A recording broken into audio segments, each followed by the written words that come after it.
Excusez-moi, je suis un peu en retard. Merci d'être venus tous pour ce workshop, le début de workshop. Donc, je vais me présenter un peu. Je m'appelle Fabrice Galis, je suis en recherche. En fait, je suis résident-chercheur au sein de la coopérative depuis septembre. Et je vais poser plusieurs questions autour, on y reviendra plus tard, de la lenteur. Hello, hello, hello. Donc, autour de la lenteur, de l'inspiration et de l'échec. Et ben voilà, j'avais l'intention de proposer différents moments de travail, et il se trouve que cette situation de début de workshop, alors je ne sais pas si je dois dire de semaine folle ou pas, cette situation de workshop me paraît tout à fait adaptée pour commencer à travailler ces questions. Donc l'idée ça va être d'essayer de comprendre pourquoi vous êtes venus aussi dans ce workshop. Est-ce que c'était une idée initiale ou est-ce que c'était quelque chose d'imposé? Ça c'est un truc que je ne sais pas trop. Et puis le fonctionnement de ce workshop, ça va être d'essayer d'inventer des formes au sein de cette structure plus générale qu'est l'école et qui accueille d'autres workshops également. Comment est-ce qu'on peut travailler, proposer des choses dans ce cadre-là? Je vais passer le truc, mais peut-être c'est un peu abstrait pour vous, pour commencer en commençant comme ça, mais l'idée c'est d'essayer de comprendre le workshop en le faisant.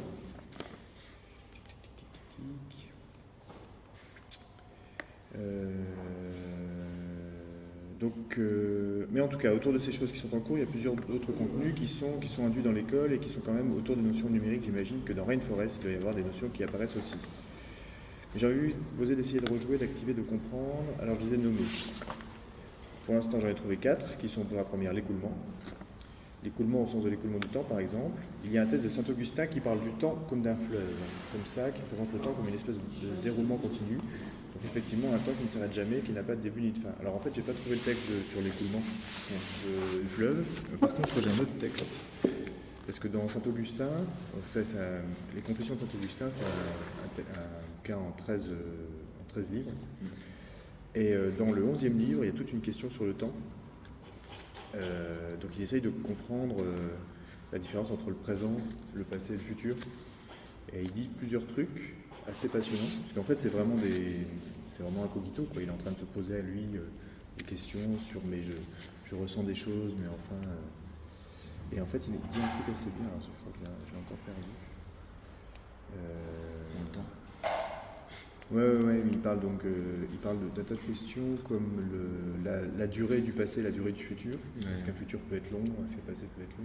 Est-ce qu'il peut être quantifiable, tout simplement? Voilà, il parle de la mesure du temps. Et il dit aussi que tout ça ne se conjugue qu'au présent. Ça, ouais. C'est assez beau. Il dit que... Attends, est-ce que je vais trouver la citation? Je l'avais tout à l'heure. Ça rejoint complètement ce qu'on a parlé avec Antoine. En fait. Ouais. Alors voilà, il dit, dans le chapitre 20, premier résultat de la recherche. Ça tombe bien. Je peux commencer peut-être du début. Ce qui m'apparaît maintenant avec la clarté de l'évidence, c'est que ni l'avenir ni le passé n'existent. Ce n'est pas user de termes propres que de dire il y a 3 temps, le passé, le présent et l'avenir. Peut-être dirait-on plus justement, il y a 3 temps, le présent du passé, le présent du présent et le présent du futur. Car ces 3 sortes de temps existent dans notre esprit et je ne les vois pas ailleurs. Le présent du passé, c'est la mémoire, le présent du présent, c'est l'intuition directe, le présent de l'avenir, c'est l'attente. Si l'on me permet de m'exprimer ainsi, je vois et j'avoue qu'il y a 3 temps, oui, il y en a 3. C'est pas mal. Et il y a un autre truc qui est assez beau, qui est plus lié à notre histoire d'itération et de langage, sur l'histoire de la mesure. Salut! Sur l'histoire de la mesure, effectivement, du temps. Il y a ce petit paragraphe. Deus creator omnium, Dieu, créateur de toutes choses. Ce vers est formé de 8 syllabes alternativement brèves et longues. Les 4 brèves, la première, la troisième, la cinquième et la septième, sont simples par rapport aux 4 longues, la seconde, la quatrième, la sixième et la huitième. Chaque syllabe longue a une durée double de chaque brève. Je les prononce et je l'affirme, il en est bien ainsi au témoignage évident de mes sens. Pour autant que ce témoignage est digne de foi, je mesure une longue par une brève et je vois bien qu'elle la contient 2 fois. Mais une syllabe ne se faisant entendre qu'après une autre, si la brève vient la première et que la longue la suive, comment retiendrai-je la brève? Comment l'appliquerai-je à la longue pour la mesurer et trouver que celle-ci contient celle-là 2 fois? Étant donné que la longue ne commence à vibrer que lorsque la brève a fini de le faire. La longue elle-même, m'est-il possible de la mesurer tandis qu'elle est présente, puisque je ne saurais la mesurer que lorsqu'elle a fini de résonner? Mais finir pour elle, c'est être évanoui. C'est assez beau. Ouais. Pour la mesure. Bonjour. On a été sur l'écoulement et on disait que j'avais pas trouvé le texte sur le fleuve de Saint-Augustin. mais que dans les confessions, il y a tout un livre, le livre 11, sur l'analyse et la mesure du temps. Que je lisais à l'instant même. Tout à fait. L'idée de rafraîchissement. Donc là, on en a quelques-uns, mais il y a l'idée dans le rafraîchissement de la mise à jour, en fait, régulière d'éléments, et donc l'idée de la répétition. Le rafraîchissement d'un écran, par exemple, c'est la répétition permanente de son contenu, de son affinage, avec des changements qui vont opérer. La simulation, ça concerne directement ce dont on parlait, l'idée de reprendre des activités en cours, d'essayer de les modéliser. On peut les modéliser par la parole, et puis on peut aussi les rejouer sous d'autres formes, par exemple. On pourrait imaginer qu'on joue la forme d'un workshop avec des paramètres, avec des personnes qui parlent et d'autres personnes qui écoutent. La forme plutôt qu'un début de workshop, d'un début de workshop. Et que cette forme de début de workshop est une sorte de simulation, une simulation réelle, mais transformée en situation artificielle, ça pourrait être ça. Alors sur le display continu, en fait j'ai du mal aujourd'hui à lire le texte initial. Mais ça c'est pareil, j'ai commencé à replonger dans le livre sur le discret continu.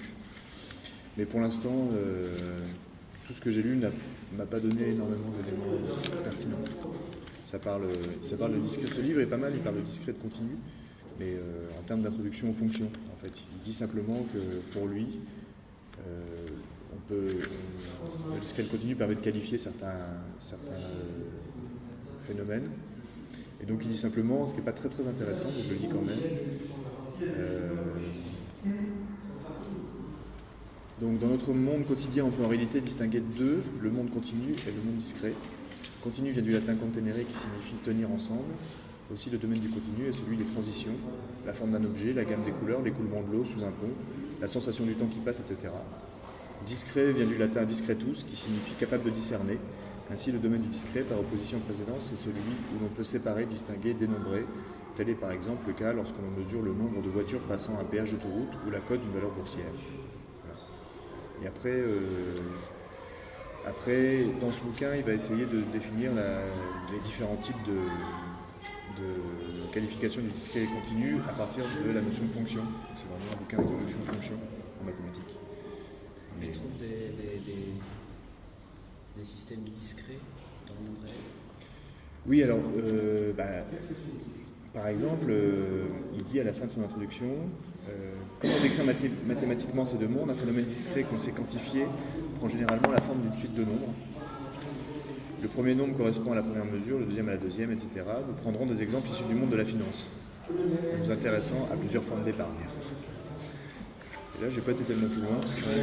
Voilà. Mais après, ça a l'air très intéressant quand même, puisqu'il en fait, il parle plus de qualifier des phénomènes. Donc il dit voilà, compter des voitures sous un pont d'autoroute, quoi. Mais c'est pas tant, il n'y a pas de nature discrète des phénomènes, en fait. C'est plus une manière disons, une manière plus commode de les analyser ou de les mesurer. Voilà, j'en sais rien, il faudra continuer si un jour on a le temps. Ouais.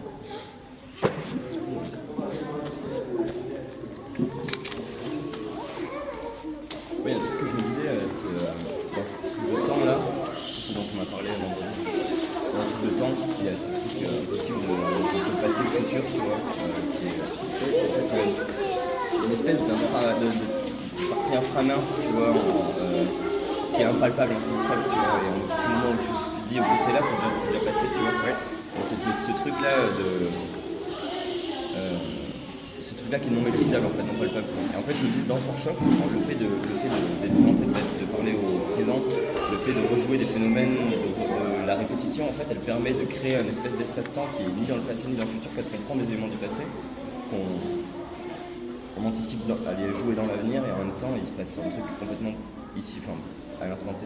Et du coup ce temps-là d'écoute, c'est comme si on avait réussi on tentait de maîtriser en fait justement ce tout petit passage entre ce qui est présent et futur ou ce qui est passé et futur. Ce truc comme on peut parler de notes de musique, tu vois, les deux combinés, ça fait un accord, mais en fait au moment même où ils se combinent, il y a aussi une troisième entité qui existe, tu vois, qui est infime en fait de l'ordre de l'infime et de se jouer créer un truc où on fait des répétitions de ce qui se passe et anticiper tout ça, machin. Enfin, il se passe quelque chose là dans ce truc-là, je me disais, qui est de l'ordre de la tentative de se saisir de ce moment. Et en fait, à un moment, tu dis ça, c'est fini, mais enfin, voilà, ça rappelle. C'est exactement ce qu'il dit. Hein. De toute façon, lui, la citation la plus connue de Saint-Augustin, c'est, je ne l'ai pas là, mais en gros, c'est le temps, tant qu'on ne me demande pas de décrire, je ne sais pas ce que c'est, je Mais je peux pas le définir. Voilà, mais dès qu'on me demande ce que c'est, je ne peux plus le définir.